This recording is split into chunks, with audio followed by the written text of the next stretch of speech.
Hi everybody, welcome to the Steckline Report.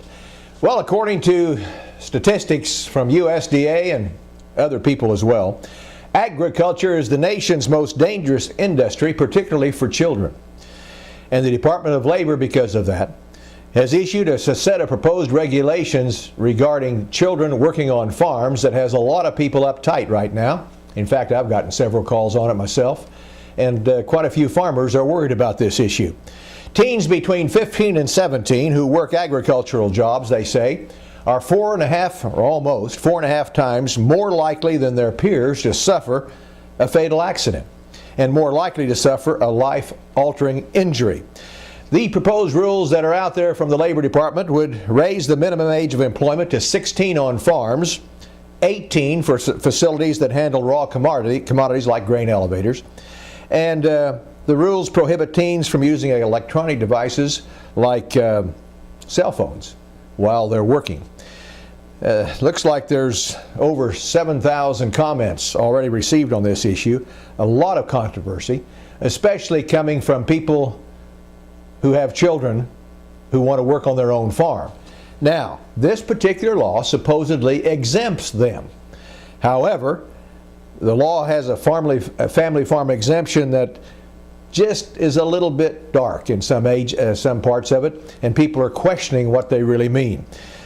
Unclear in the regulations is whether a farm organized as a corporation still qualifies under the family farm exemption. That's just one example.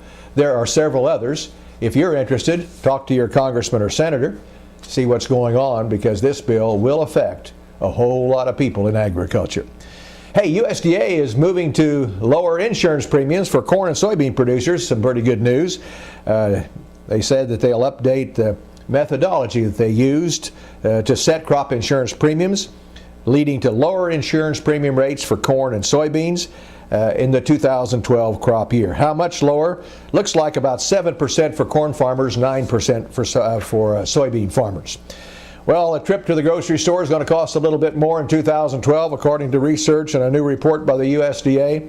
Federal officials expect grocery prices to rise about 3 to 4% in 2012. That's down a little from the 5% the last couple of years. They think eggs and dairy products will be some of the bigger culprits. Meat probably will be involved in there somewhere as well.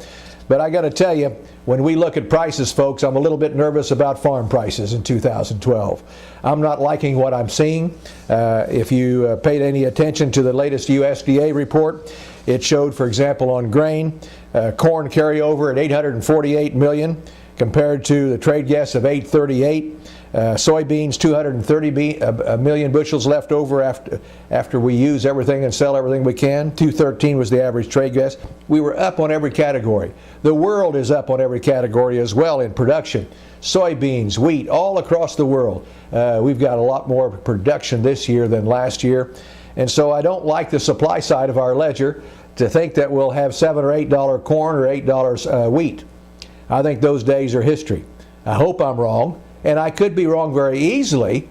I'm taking this and throwing these prices out if there's no catastrophe weather-wise, either direction. In fact, if we have a bumper crop on everything in 2012, I don't even want to say how low these prices might get. And if we have a tremendous drought somewhere, like the United States, they could get back up in the neighborhood that we talked about earlier. But as we look at things today, and in fact, the USDA lowered their price projections on all commodities again at the first of this month when they gave us the supply and demand report. So keep that in mind. Might be a little tougher on the farm this year. See you on the next report. And by the way, Merry Christmas, everybody.